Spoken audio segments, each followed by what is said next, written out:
My dear students, आप देख रहे हैं मेरा यूट्यूब चैनल केसर फिजिक्स क्लासेस में आपका हार्दिक स्वागत है। डियर स्टूडेंट्स, इस चैनल को सब्सक्राइब कर लीजिए एंड बेल आइकन को प्रेस कर लीजिए ताकि मेरी वीडियो का नोटिफिकेशन आपके पास सबसे पहले पहुंचे। डियर स्टूडेंट्स, मैं आपके लिए एनसीईआरटी कोर्स का चैप्टर नंबर 2 पढ़ा रहा था, वैद्युत विभव धारता। इसका अगला टॉपिक था वैद्युत विद्युत के कारण वैद्युत विभव, electric potential due to electric dipole. क्या है? Electric potential due to electric dipole, वैद्युत द्विध्रुव के कारण वैद्युत विभव। डियर स्टूडेंट्स, ये जो डेरिवेशन है एग्जाम के पॉइंट ऑफ व्यू से बहुत इंपॉर्टेंट डेरिवेशन है। इस बार ये डेरिवेशन आ सकता है, इसलिए इस डेरिवेशन को अच्छे तरीके से क्लियर करना होगा। और ये डेरिवेशन जो है 5 मार्क्स का यहाँ से बनता है। तो डियर स्टूडेंट्स, स्टूडेंट को हमेशा इस डेरिवेशन को अच्छे तरीके से क्लियर करना होता है और ये बहुत बड़ा डेरिवेशन है, तो इसे मैं आपको अच्छे तरीके से समझाऊंगा और एक ही बार में आपका ये डेरिवेशन क्लियर हो जाएगा। दोबारा से पढ़ने की आपको जरूरत भी नहीं पड़ेगी। तो इसके लिए, इस डेरिवेशन को कराने के लिए हम एक डायग्राम रेडी करते हैं। डायग्राम क्या करते हैं कि माइनस के क्यू और प्लस के क्यू आवेश से बना हुआ डाइपोल लेते हैं, द्विध्रुव लेते हैं।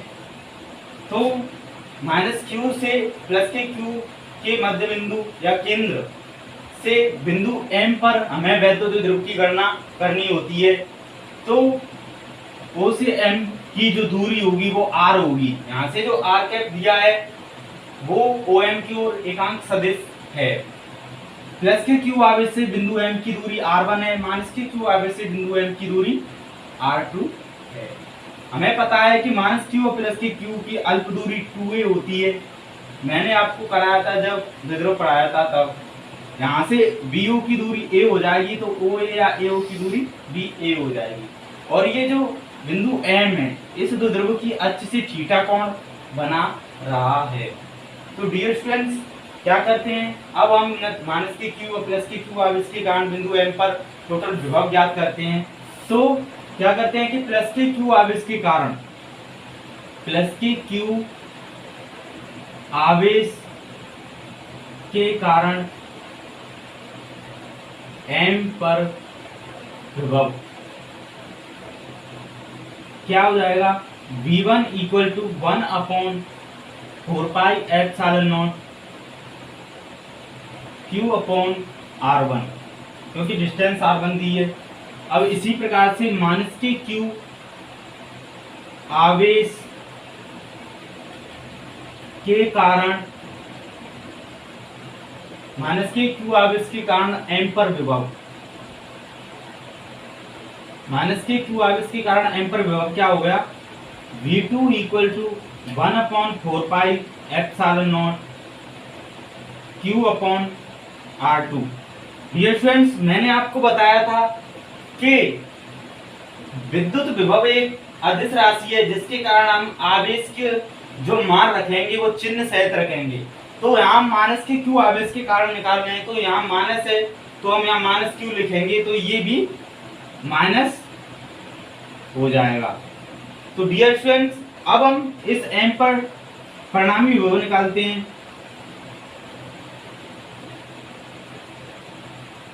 बिंदु M पर परिणामी विभव, बिंदु M पर परिणामी विभव क्या होगा, V equal to V1 plus V2 होगा।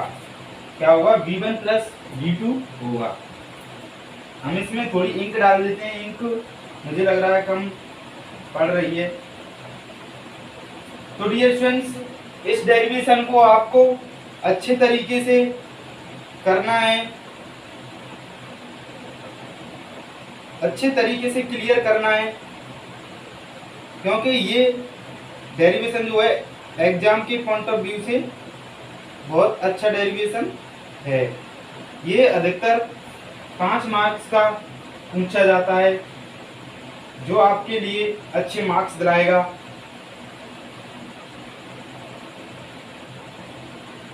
सो डियर स्टूडेंट्स, आगे बढ़ते हैं।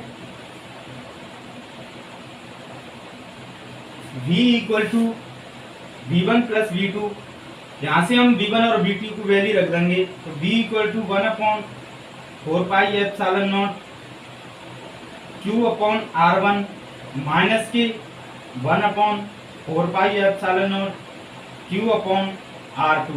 तो V equal to, dear students, यहाँ से Q भी कॉमन आ रहा है, 4πε0 1/4πε0 भी कॉमन आ रहा है, तो हम इसे कॉमन ले लेंगे। तो 1/4πε0 Q और कॉमन ले लेंगे, तो Q अपन 4πε0 कॉमन ले लिया, यहाँ बचेगा 1/R1 माइनस 1/R2। तो इसे इक्वेशन फर्स्ट दे देंगे। क्या दे देंगे? Equation first. डियर स्टूडेंट्स, यहाँ पर जो 1/R1 1/R2 आ रहा है, यहाँ हम R1 और R2 की वैल्यू फाइंड करने के लिए क्या करते हैं कि R1 और R2 की वैल्यू फाइंड करने के लिए हम इस OM जो रेखा है इसे N तक आगे बढ़ाते हैं, N तक आगे बढ़ाते हैं और हम लंब NB और AN डाल देते हैं। हम इतना काम करते हैं 1/R1 और 1/R2 जो है इसमें R1 और R2 की वैल्यू फाइंड करने के लिए, R1 और R2 की वैल्यू फाइंड करने के लिए। तो R1 देखो हमें कैसे प्राप्त हो सकता है, इस त्रिभुज में देखो तो इस त्रिभुज में ये जो त्रिभुज दिया है वो 90 डिग्री का एंगल यहाँ बनना चाहिए, ये समकोण है। तो हम पाइथागोरस प्रमेय लगाएंगे, तो यहाँ से R1 की वैल्यू कि R1 स्क्वायर हो जाएगा, मतलब AM square plus ML square plus AL square हो जाएगा। तो हम त्रिभुज का यूज करते हैं।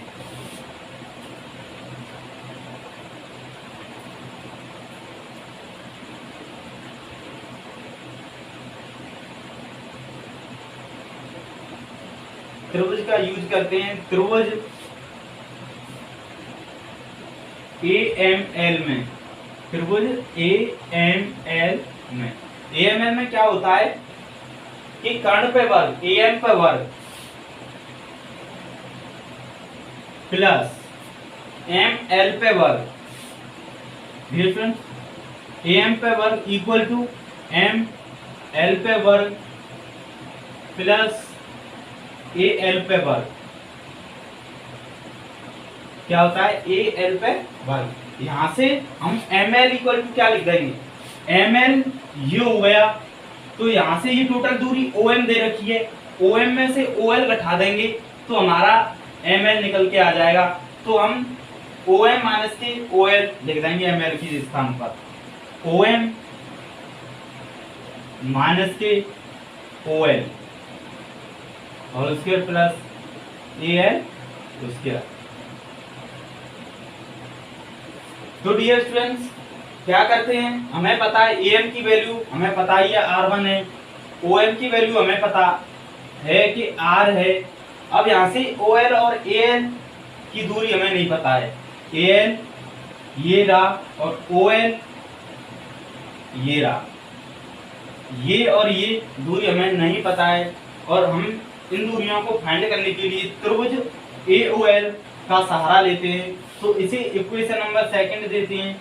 तो त्रिभुज AOL में, त्रिभुज AOL में क्या करते हैं, यदि हम ये थीटा है तो ये थीटा है तो ये लंब हो गया, ये आधार हो गया, ये कर्ण हो गया।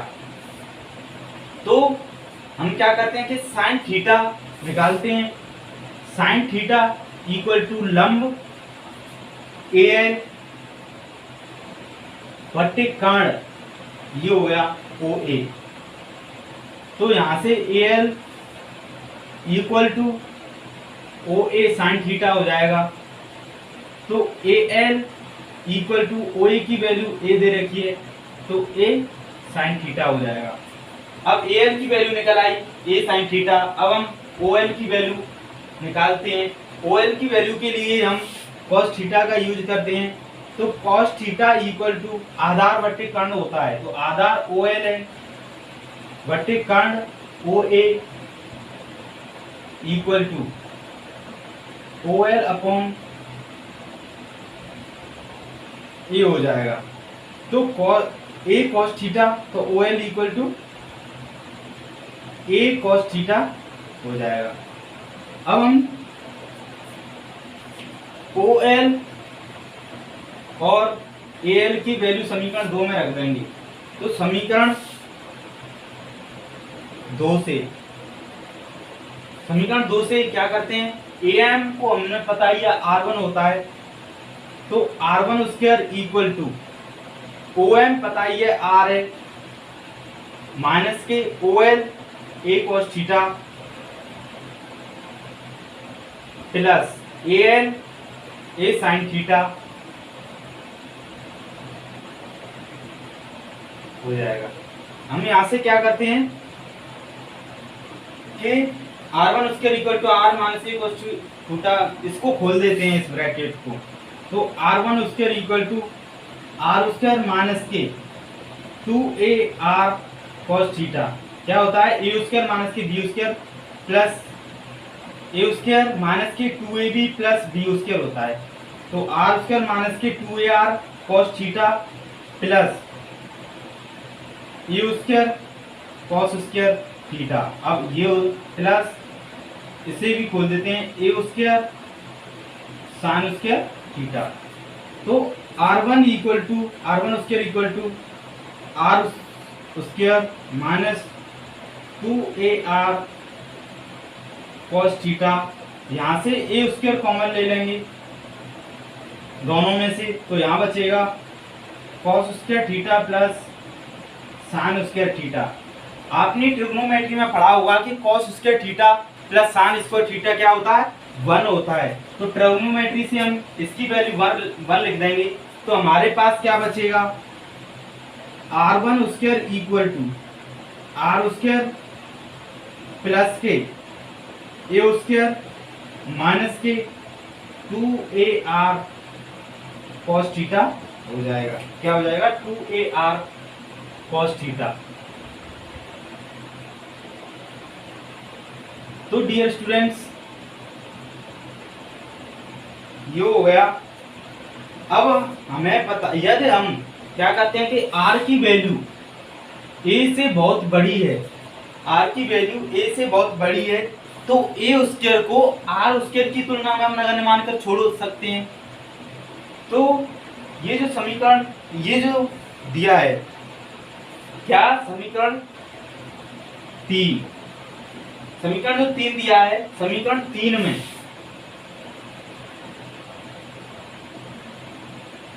a स्क्वायर को r स्क्वायर की तुलना में नगण्य मानकर छोड़ देते हैं, तो यहां से क्या बचेगा, r1 square equal to r square minus के 2ar cos थीटा बचेगा, तो यहां से r1 square equal to r square common आ जाएगा, तो यहाँ बचेगा 1 माइनस के 2a/r cos थीटा। ये आपको पता होगा 2a/r कैसे आएगा, इसमें से r स्क्वायर कॉमन ले लेंगे तो यहाँ से 1 बचेगा, ये 2a/r स्क्वायर हो जाएगा, तो यहाँ से एक r कैंसिल हो जाएगा, तो 2a/r बचेगा। तो इस प्रकार से आ जाएगा। यहाँ से यह r1 निकालेंगे तो वर्गमूल ले लेंगे, तो ये r हो जाएगा 1 माइनस के 2a/r cos थीटा की पावर 1/2 आ जाएगा। डियर स्टूडेंट्स, अब हम क्या करते हैं, इसका बायनोमियल थ्योरम आपने पढ़ी होगी 11th क्लास में, मैथ में भी पढ़ी होगी।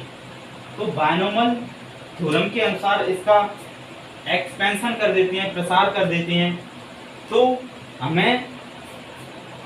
हम मान के चलते हैं कि 1 प्लस एक्स की पावर n है, यहाँ हम प्लस लेते हैं और ये माइनस का a पद हो, a 1 तो ये है ही, x की जगह पे माइनस के 2a/r cos थीटा हो जाएगा।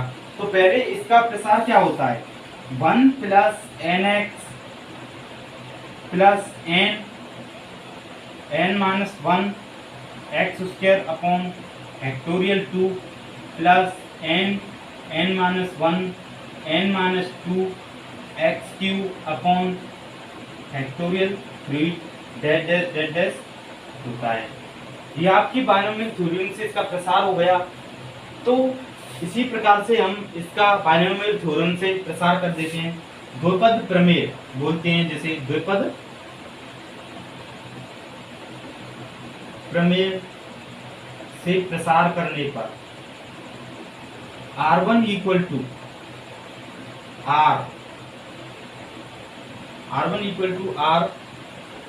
R1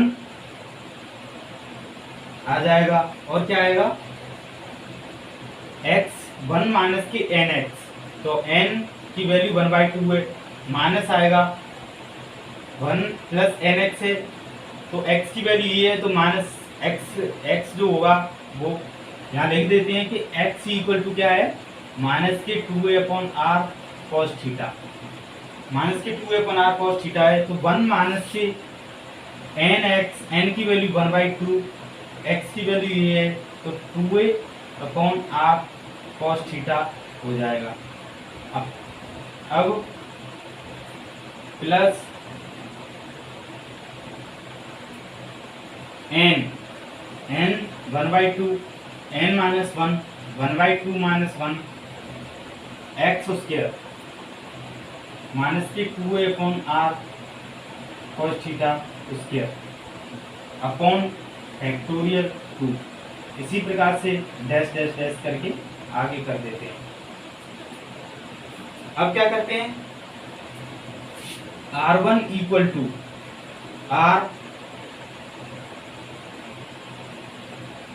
डियर फ्रेंड्स इसे सॉल्व कर लेते हैं, पहले एक और स्टेप बढ़ाते हैं, चलो कोई दिक्कत नहीं है। तो 1 माइनस के ये 2 से 2 कैंसिल हो जाएगा, तो a cos थीटा हो जाएगा, तो a/r cos थीटा आ जाएगा यहाँ, और ये क्या हो जाएगा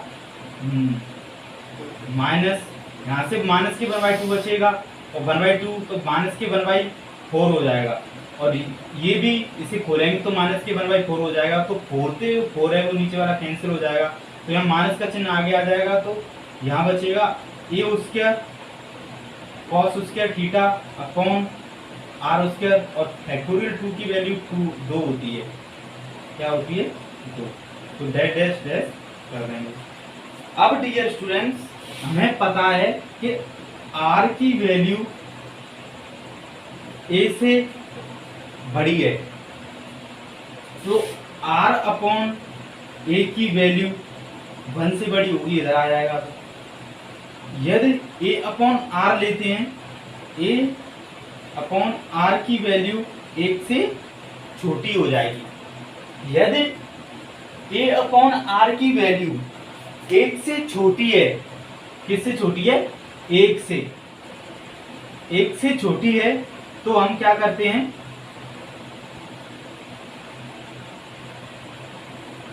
एक से छोटी है, r की वैल्यू 1 से छोटी है, यदि 1 से छोटी है तो हम a अपॉन r के उच्च घात वाले पदों को नगण्य मानकर छोड़ सकते हैं। क्या कर सकते हैं, a अपॉन r के उच्च घात वाले पद हैं, जैसे a square upon r square आएगा, a square upon q square जो वाले पद आ गए उसके साथ वाले, वो सभी हम नगण्य मानकर छोड़ देते हैं। तो हम क्या करते हैं कि R1 इक्वल टू R, यहाँ 1 माइनस के a upon r cos theta बचा, इसे हम नगण्य मानकर छोड़ दिया। ये सब कुछ मटेरियल हम नगण्य मानकर छोड़ देते हैं, तो हमारे पास R1 की वैल्यू ये आती है, क्या आती है, ये आती है। इसी प्रकार से हम क्या करते हैं, इसी प्रकार R2 की वैल्यू निकालते हैं। R2 की वैल्यू भी इसी प्रकार से निकल जाएगी, कल ये माइनस की क्यू है तो ये माइनस माइनस प्लस हो जाएगा बस, तो R की वैल्यू यहाँ से 1 प्लस के a upon r cos theta निकल के आएगी। अब डियर स्टूडेंट्स आपको पता है कि ये मोस्ट इम्पोर्टेंट क्वेश्चन है या मोस्ट इम्पोर्टेंट डेरिवेशन है, तो हम क्या करते हैं, यहाँ से थोड़ा पानी पी लेता हूँ।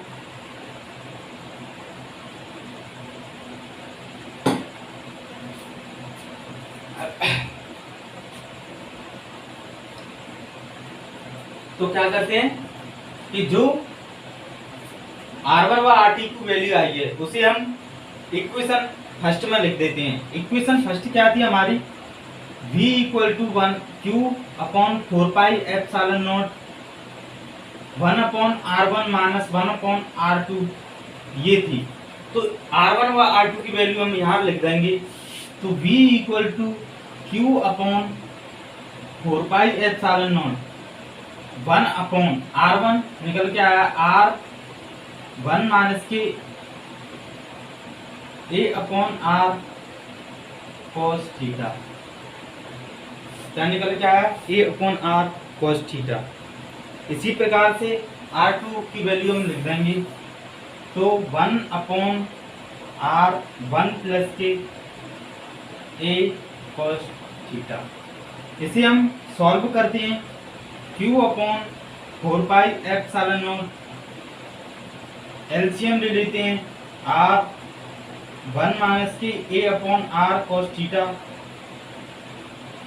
1 माइनस के 1 प्लस के A upon R cos theta LCM लेते हैं। तो यहाँ से ये आ जाएगा 1 plus A upon R cos theta और यहाँ डियर स्टूडेंट्स माइनस का चिन्ह है तो माइनस यहाँ से आ जाएगा 1 R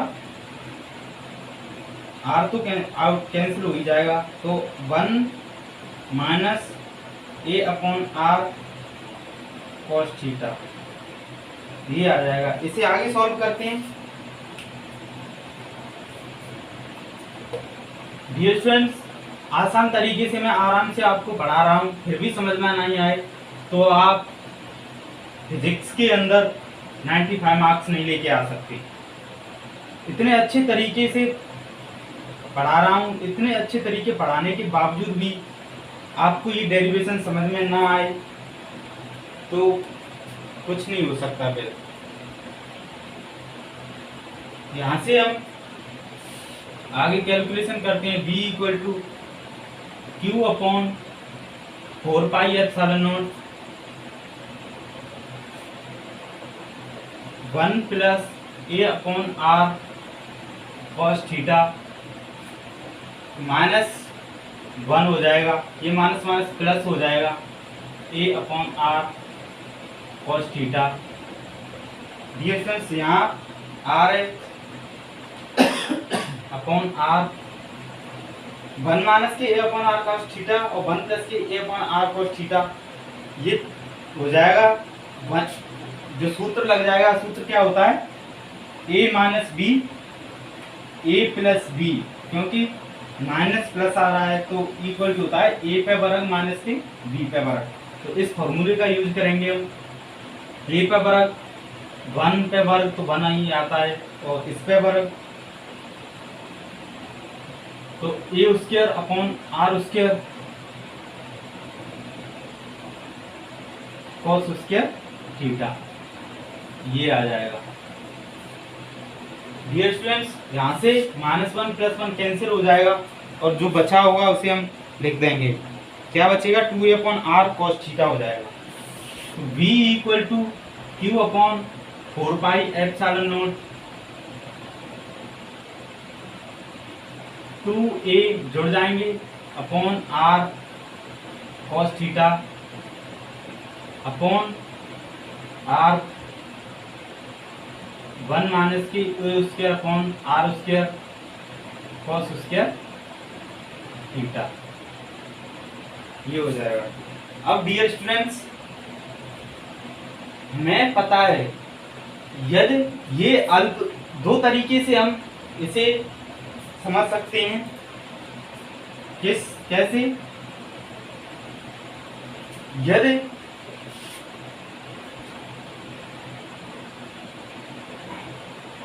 यदि दूरी 2a है, 2a जो दूरी है वो अल्प दूरी है।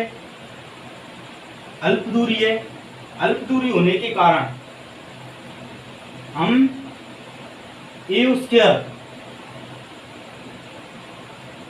A square upon are square cos square theta होगा, तो इसकी वैल्यू कितनी होगी, 1 से बहुत कम होगी, क्योंकि ये जो हमारी दूरी है वो 2a बहुत कम है।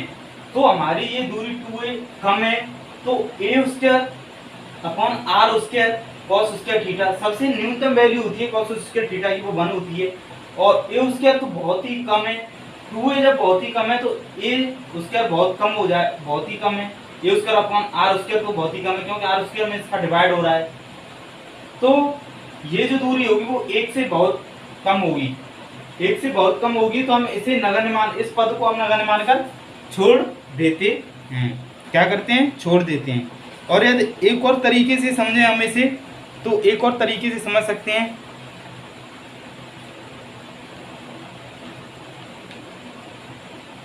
कि जो ए स्क्वायर अपॉन आर स्क्वायर है, मैंने अभी बताया था ए स्क्वायर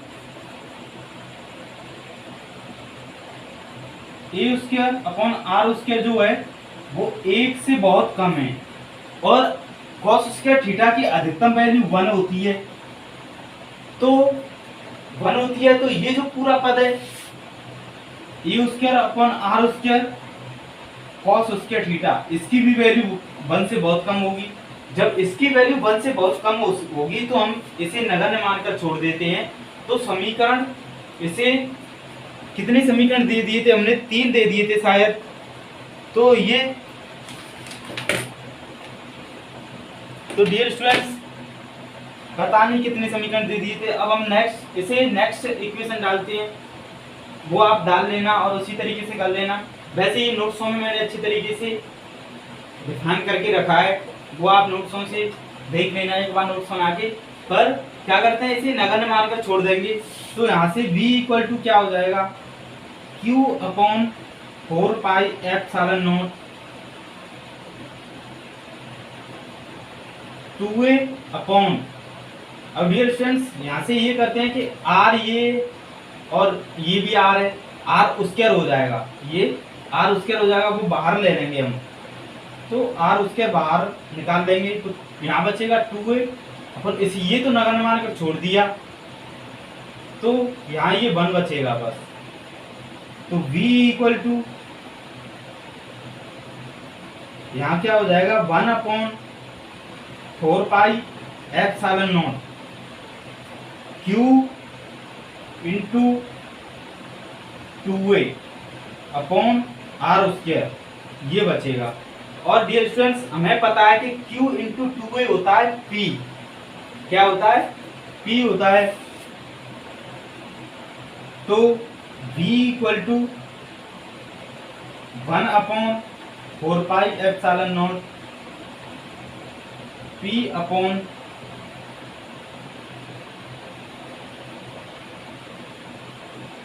आर स्क्वायर, ये हमारा वैद्युत विभव निकल के आया है।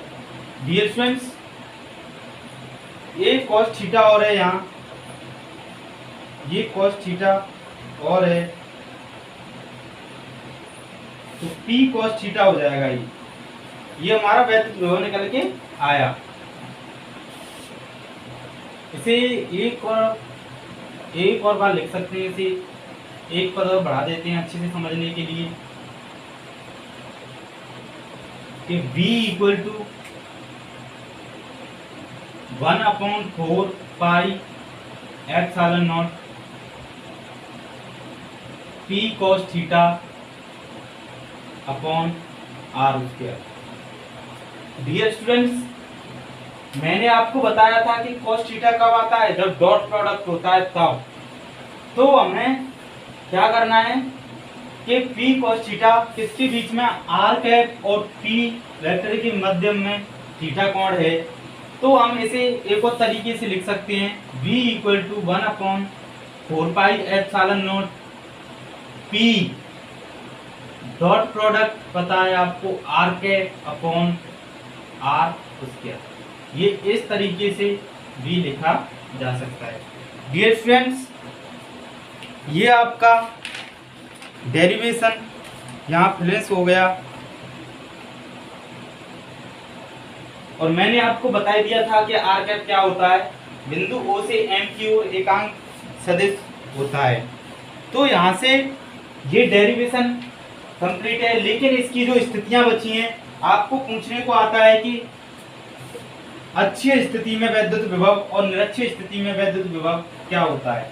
जब हमारा अक्षीय स्थिति होती है, अक्षीय स्थिति क्या होती है कि यदि ये अक्ष पर होता है तो इनके मध्य जो कोण होगा P और R के मध्य, यदि इस M को हम इस अक्ष पर ले आए, किस पर, इस अक्ष पर ले आए, तो इन दोनों के मध्य जो कोण होगा थीटा, वो क्या हो जाएगा, 0।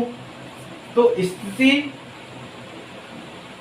फर्स्ट क्या होती है, थीटा इक्वल टू 0 अक्षीय स्थिति पर, अक्षीय स्थिति पर थीटा इक्वल टू 0 हो जाएगा।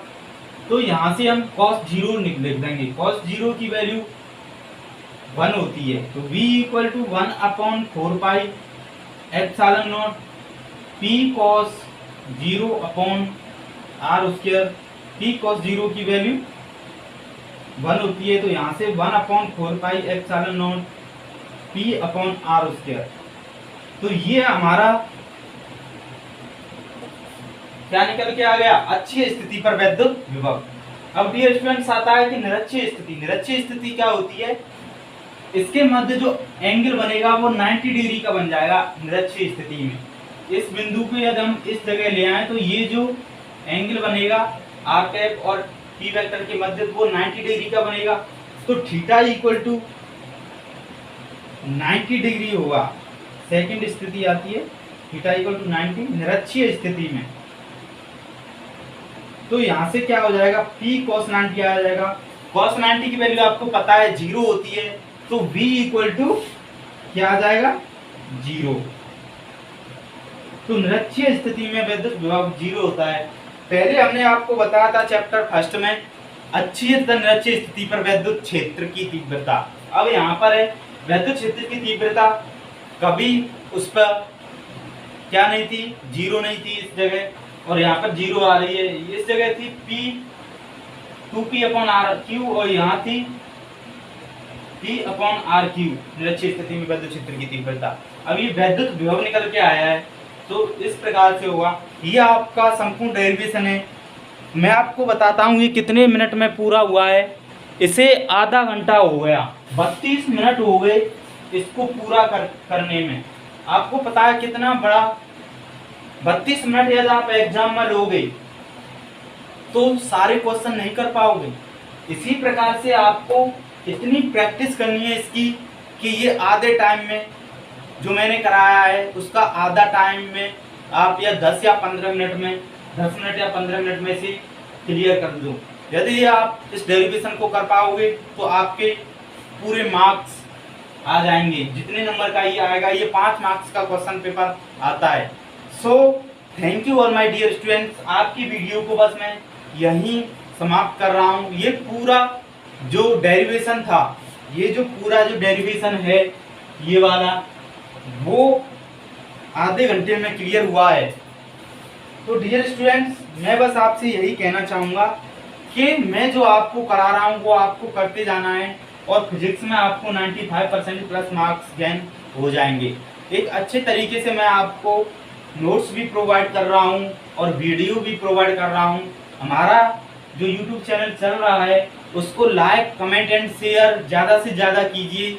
जहाँ पर बच्चे गरीब बच्चे हैं वो ट्यूशन नहीं ले पाते हैं, तो उनके पास हमारी ये वीडियो पहुँचे किसी भी तरह, और वे इस फिजिक्स का मतलब इसका यूट्यूब चैनल का फ़ायदा उठाएं, जिसके कारण वे अच्छी से अच्छी पढ़ाई कर सकते हैं। तो डियर स्टूडेंट्स, ज़्यादा से ज़्यादा इस चैनल को शेयर कीजिए, क्योंकि यहाँ से बहुत बेनिफिट्स होने वाले हैं। यार, एक यूट्यूब चैनल से आपको 95% दिलाने की गारंटी दे रहा है, तो क्यों ना इस यूट्यूब चैनल से तैयारी कर ली जाए एक बार। और मुझे लगता है कि आपको कहीं ट्यूशन भी लेने की ज़रूरत नहीं पड़ेगी अगर यदि आप इस यूट्यूब चैनल से पढ़ते हो तो। तहलका मचा दोगे एग्जाम में, क्योंकि इस यूट्यूब चैनल से ही आपका सब कुछ आने वाला है। एक भी क्वेश्चन बाहर नहीं जाएगा, सब क्वेश्चन इसी यूट्यूब चैनल से फंस जाएंगे। और आप अच्छे तरीके से यदि कॉपी में लिखते हैं तो आपके 95 मार्क्स कहीं पर भी नहीं गए हैं। न्यूमेरिकल्स कीजिए, मैं न्यूमेरिकल्स एनसीईआरटी कोर्स के दे ही रहा हूँ, अदर भी न्यूमेरिकल्स कीजिए। अगर नहीं आ रहा है तो वो कमेंट बॉक्स में कीजिए, मैं उस कमेंट बॉक्स से निकाल के उसका सॉल्यूशन दूंगा। और क्या कर सकता हूँ, और आपके लिए इतनी मेहनत कर रहा हूँ, आप भी मेरे लिए थोड़ी मेहनत कर दीजिए। मेरे चैनल को इतना शेयर कीजिए कि ये सभी वीडियो, मेरा जो चैनल है सभी जगह छा जाए और धमाल मचा दे। क्योंकि धमाल मचेगा जब आपके एग्जाम होंगे, तब पता चलेगा कि इस यूट्यूब चैनल से क्या क्या आया है। पूरा कोर्स इस यूट्यूब चैनल से, पूरा पेपर के क्वेश्चन सभी यूट्यूब चैनल से आने वाले हैं, तो धमाल तो अपने आप ही मच जाएगा। सब्सक्राइब कीजिए हमारे चैनल को और बेल आइकन को दबाइए हमारी लेटेस्ट वीडियो सबसे पहले देखने के लिए।